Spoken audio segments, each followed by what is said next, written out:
빌립보서 4장 10절부터 13절 말씀입니다. 다 같이 한 목소리로 합독하도록 하겠습니다.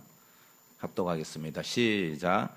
내가 주 안에서 크게 기뻐함은 너희가 나를 생각하던 것이 이제 다시 싹이 남이니 너희가 또한 이를 위하여 생각은 하였으나 기회가 없었느니라. 내가 궁핍함으로 말하는 것이 아니니라. 어떠한 형편에든지 나는 자족하기를 배웠노라. 나는 비천에 처할 줄도 알고 풍부에 처할 줄도 알아.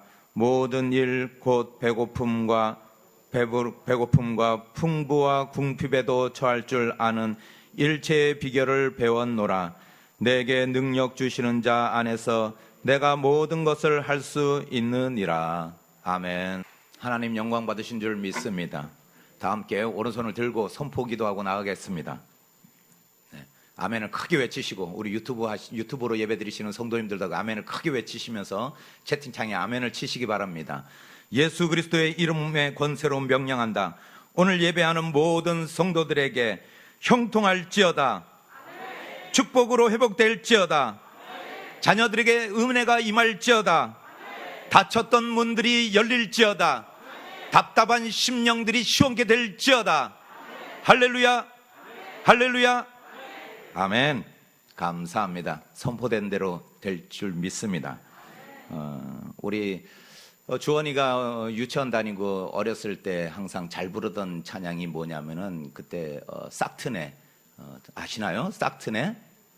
제가 율동도 보여드리고 싶은데 그러면은 또 채통 없다고 그럴까봐 싹트네 싹터요 내 마음의 사랑이 싹트네 싹터요 이런 박수가 나와야 되는데 그래야지 이게 주거니 받거니 이래야 뭔가 재미가 있고 맛이 나는데 다시 한번 됩니다. 시작. 싹트네 싹터요 내 마음의 사랑이 싹트네 싹터요 내 마음의 사랑이 쏙 예.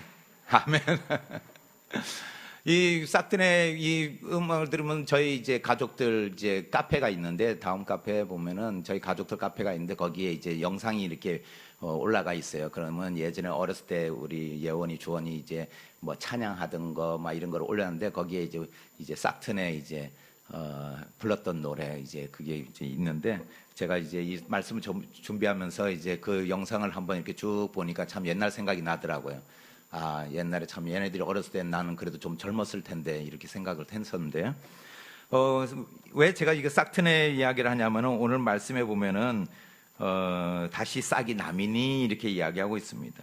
이 말씀의 본문의 배경은 뭐냐면 지금 사도 바울이 어디에 있습니까?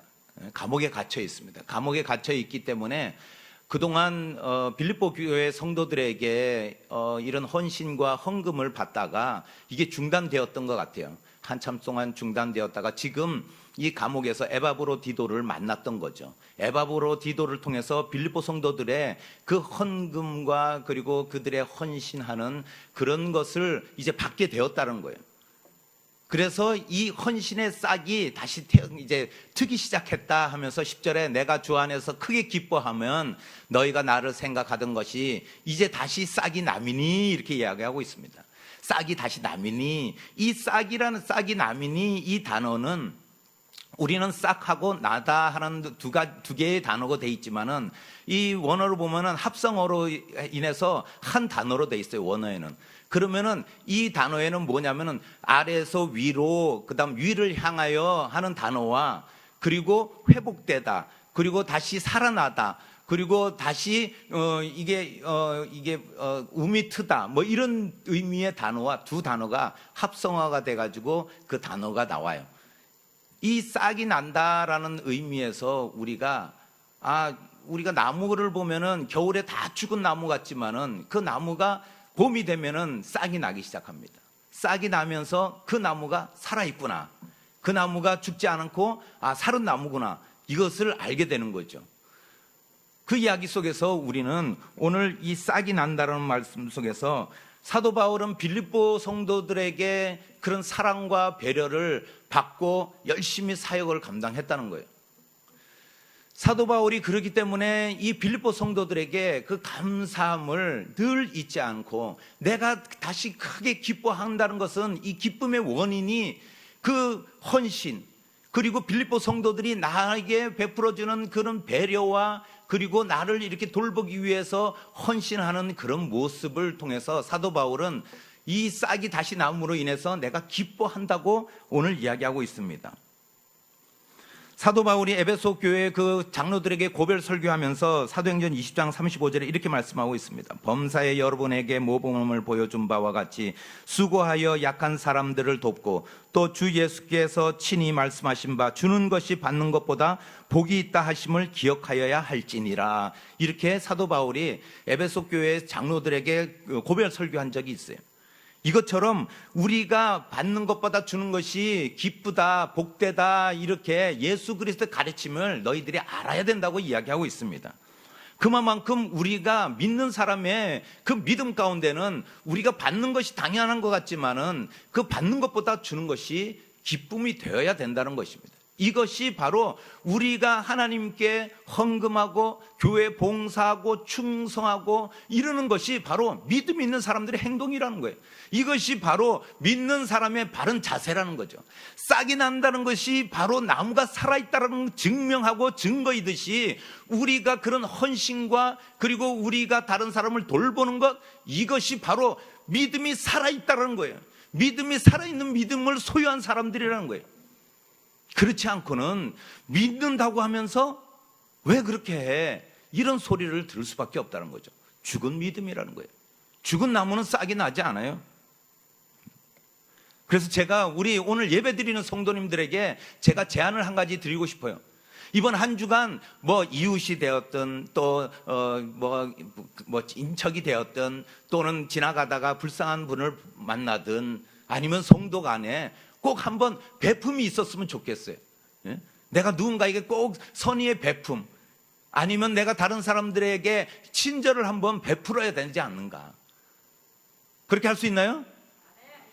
예, 지금 여기 한 80분 계시는데 저기 40분밖에 얘기를 안 하는 것 같아요. 이번 한 주간에 내가 꼭 한 가지씩 그런 내가 헌신, 내가 베품을 꼭 실천하시는 우리 성도님이 되시길 축복드립니다. 하나님께서 받으신다는 거예요. 이것이 싹이 납니다. 이것은 아래에서 위로, 그리고 살아나다 소생하다. 제가 이 말씀을 준비하면서 하나님께 우리가 올려드린다고 그런 거예요. 예배를 드리는 것은 우리가 하나님께 드리는 이 예배 가운데 우리의 삶의 예배가 되고 산제사가 될 수 있다는 것은, 우리가 이런 선과 우리가 이런 헌신과 호의를 통해서 하나님의 영광 받으신다는 거예요. 그리고 또한 이것을 통해서 우리가 하나님께서 기뻐하시면은, 사도 바울이 크게 기뻐했다고 그랬어요. 그러면은 하나님이 크게 기뻐하시면 우리를 통해서 기뻐하시고, 잘했어, 내가 너 때문에 정말 너 만들고 이 땅에 있게 한 보람이 있다니까, 이렇게 느끼시는 하나님이 그렇게 생각하신다면 우리에게 은혜를 안 주시겠냐는 거예요. 싹이 남이라, 이 말씀 속에서 회복되리라, 그리고 살아나리라. 우리의 삶이 회복될 줄 믿습니다. 우리의 가정이 다시 회복될 줄 믿습니다. 이런 역사가 일어난다는 거예요. 우리의 모습을 통해서, 우리의 하나님께 영광 돌림을 통해서. 그렇기 때문에 이번 한 주간은 꼭 우리가 한번 남들에게 은혜를 베푸고 또 선을 베푸는 우리 성도님 되시길 축복드립니다. 두 번째는 감사의 싹입니다. 11절 말씀 한번 읽어보겠습니다. 시작.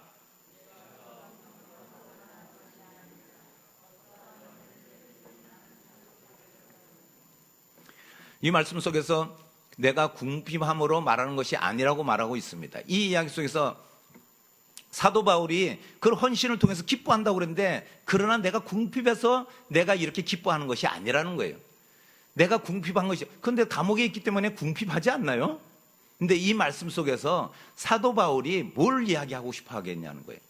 궁핍해서 내가 그걸 기뻐하고 이러는 것은, 물론 그 빌립보 성도들의 배려와 사랑이 나에게 기쁨을 주는 건 사실이죠.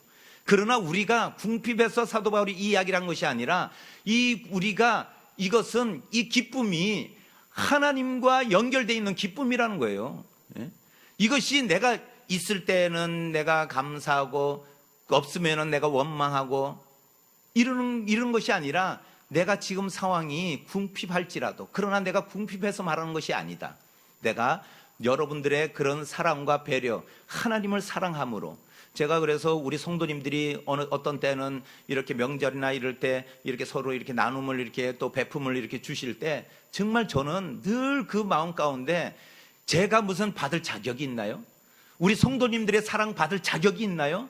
그리고 성도님들이 저를 사랑할 만한 구석이 있을까요? 그런데 전부 다 아니라고는 물론 고개를 설레설레 하지만은, 그러나 제가 생각할 때 부족하죠. 그런데 우리 성도님들의 베품과 사랑 그리고 감사의 표현은 하나님께 하는 것 같더라고요. 하나님께 영광 돌리며 우리가 하나님 안에서 한 형제이기에 너는 볼품없지만 내가 하나님 봐서 하는 거야. 우리가 다른 사람들에게 어떤 때는 이렇게 누군가에게 선을 베풀 때 내가 널 봐서 하는 줄 알아? 그래도 옆에 누구 때문에 내가 하는 거야, 이럴 때가 있지 않습니까? 그런데 우리가 궁핍해서 하는 것이 아니라, 사도 바울은 이것이 내가 궁핍한 것이 아니라 하나님께 하듯이 한다는 거예요. 이 이야기 속에서 어떠한 환경이나 어떠한 속에서도 넉넉히 충분하다는 의미가 있어요. 이 어떠한 형편이라는 단어 속에는 넉넉하다, 충분하다 이런 의미가 있는데, 이것이 우리가 가져야 되는 그 감사의 싹이 있을 때 우리는 넉넉하고 충분한 마음, 여유로운 마음을 가질 수 있다는 거예요. 감사에는 세 가지 감사가 있다고 합니다. 만일의 감사가 있어요. 만일 나에게 주시면, 내가 풍족하면, 내가 평안하면 그때 감사하겠습니다. 우리는 때로는 그런 마음을 많이 갖고 있어요. 저도 그랬으니까. 제가 사업할 때 보면은 참 11조 떼기가 힘들어요. 이게 정기적으로 이게 뭐 수입이 들어오는 게 아니라 들쑥날쑥하기 때문에 이 11조 떼는 것이 얼마나 힘든지 몰라요. 그래서 제가 꼭 기도하는 기도 제목이 있어요. 주신 만큼 드리겠습니다. 이게 얼마나, 나중에 제가 생각해 볼 때 얼마나 교만하고 얼마나 하나님을 내가 이렇게 주무르려고 하는 그런 이 습성인지. 이것이 바로 만일에 감사해요. 만일 주시면 내가 또 드리겠습니다. 만일 주시면 내가 감사하겠습니다. 이것이 만일에 감사해요. 때문에 감사가 있어요. 때문에 감사. 좋은 일 때문에 내가, 그리고 안 좋은 일 있을 때는 원망과 불평이 나오는 거예요. 좋든 안 좋든 우리가 감사할 수 있어야 된다는 거예요. 그러나 마지막에 그럼에도 불구하고 감사가 있어요. 그럼에도 불구하고. 환경과 조건에 관계없이 우리가 감사할 수 있어야 된다는 거예요. 오늘 그 말씀이에요. 내가 궁핍한 어떠한 형편이든지 나는 자족하기를 배웠노라. 이 자족하기를 배웠노라, 이 말씀 속에서 저는 욥이 생각나더라고요. 욥이. 욥기 1장 21절을 내가 모태에서 알몸으로 나왔은즉 또한 알몸으로 그리로 돌아갈지라. 주신 이도 여호와시요 거두신 이도 여호와시니 여호와의 이름이 찬송받으실지니이다. 여호와의 이름만을 우리가 찬양해야 된다는 것입니다. 그럴 때 우리가 어떠한 환경 속에서도 감사할 수 있는 거예요. 평안할 때 감사하면은 그 믿음은 1차원적인 믿음이에요. 그리고 1차원적인 감사예요. 그렇기 때문에 우리가 어떠한 형편에 있든지 우리가 감사할 때 우리는 자족할 수 있는 그런 능력이 있는 줄 믿습니다.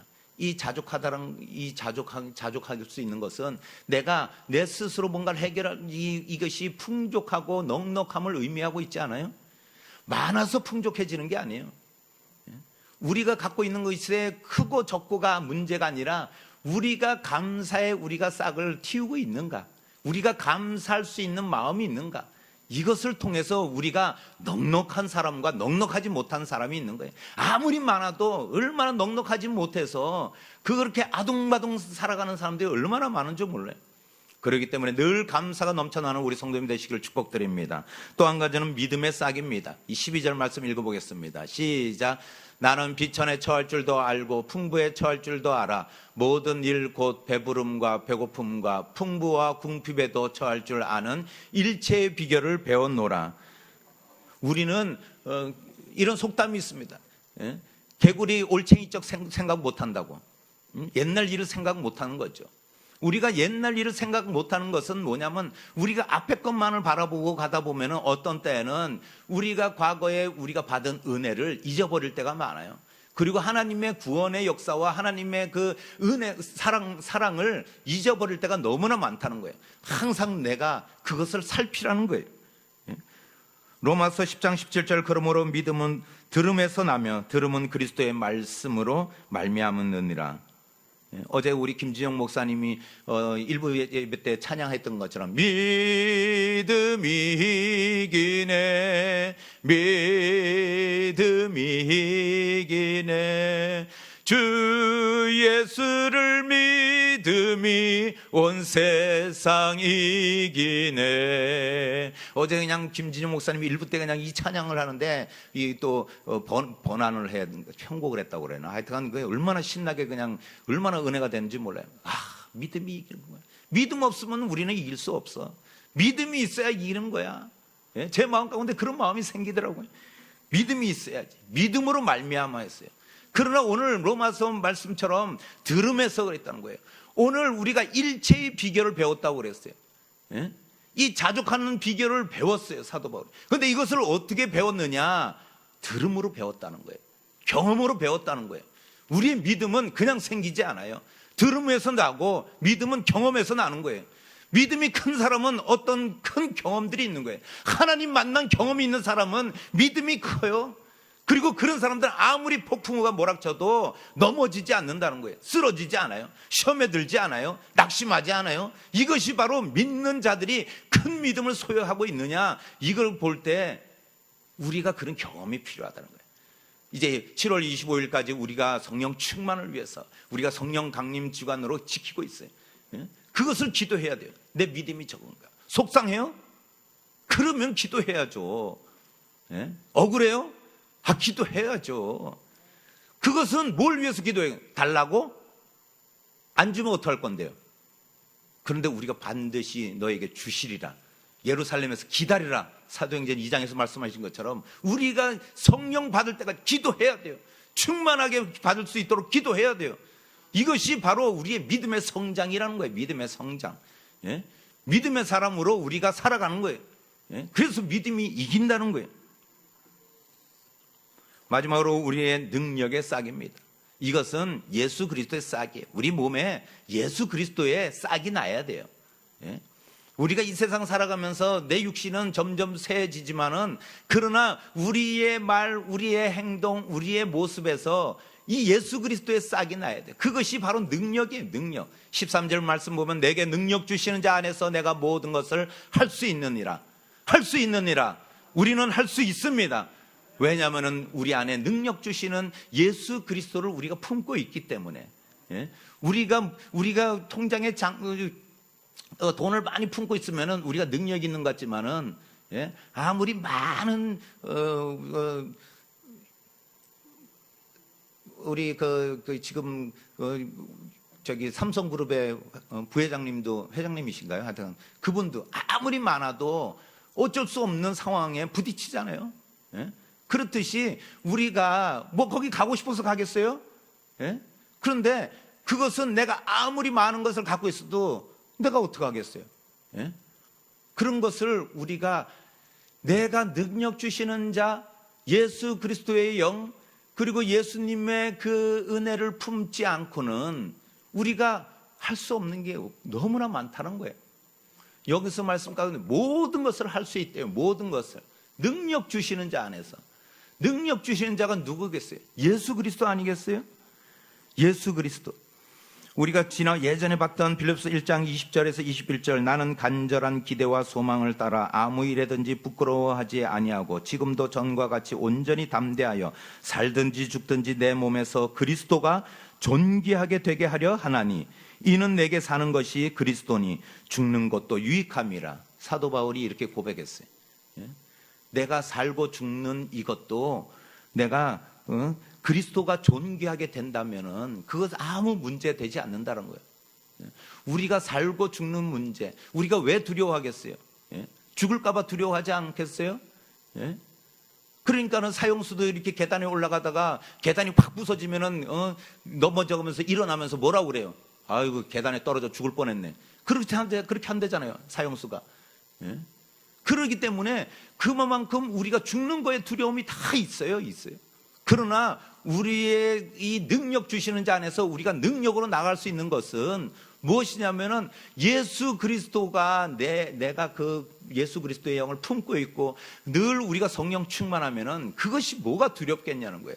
살든지 죽든지 우리가 주님의 영광만을 드러내고 찬양할 수 있다면은 이것이 뭐가 문제겠어요? 죽는 것도 유익이라고 말씀하잖아요. 죽는 것도 유익이라고. 사도 바울의 이런 고백이 나올 수 있는 것은 무엇이냐면은 사도 바울의 그 경험과 그리고 다메섹 도상에서 예수 그리스도를 만나고 그 예수 그리스도가 나에게 은혜 베푸심을 잊지 않고 그리고 오늘도 그 능력을 붙들고 나아갈 때 사도 바울은 예수 그리스도를 증거하면서 감옥에 있지만은 내가 두려워하지 않는 모습을 볼 수 있다는 겁니다. 두렵지만은 그러나 이 세상을 우리가 넉넉히 이길 수 있는 것은 우리 안에 믿음이 있고 또한 우리가 늘 감사하며 그리고 또한 우리가 예수 그리스도의 영이 우리 안에 있기 때문에 우리는 능히 이 모든 것을 해결해 나갈 줄 믿습니다. 우리 지금 현재 문제 해결할 줄 믿습니다. 우리 지금 눌려있는 이 모든 문제로 인해 우리는 걱정할 필요 없습니다. 할 수 있습니다. 능력 주시는 자가 우리 안에 있는 줄 믿습니다. 이런 믿음으로 승리하시는 우리 성도님 되시기를 예수님의 이름으로 축복드립니다. 예수님의 이름으로 축복드립니다. 기도하시겠습니다. 사랑의 주님 감사합니다. 아버지 하나님, 사도 바울의 고백처럼 우리 안에도 이런 믿음이 있습니다. 우리 안에도 이런 신앙 고백이 있습니다. 우리에게도 능력 주시는 예수 그리스도의 영이 우리 안에 있으므로 사도 바울과 같이 능력을 행하며 능력 가운데 우리가 나아갈 줄 믿습니다. 아버지 하나님, 우리가 모든 것을 할 수 있음을 오늘 믿음으로 나아가게 하여 주시옵소서. 한 주간의 시작입니다. 아버지 하나님, 이 한 주간에 좋은 소식으로 우리가 기뻐하며 모든 기도가 응답되는 역사가 있게 하여 주시옵소서. 코로나 백신 맞으시고 또한 맞으시는 우리 성도님들 안전케 하여 주시고 부작용 일어나지 않게 하여 주시고 하나님의 능력의 팔로 붙들어 주셔서 지켜주시고 함께하여 주시옵소서. 감사드리오며 예수님의 이름으로 기도하옵나이다. 아멘. 다 같이 주여 세 번 부르며 기도하며 나아가시겠습니다. 주여, 주여, 주여.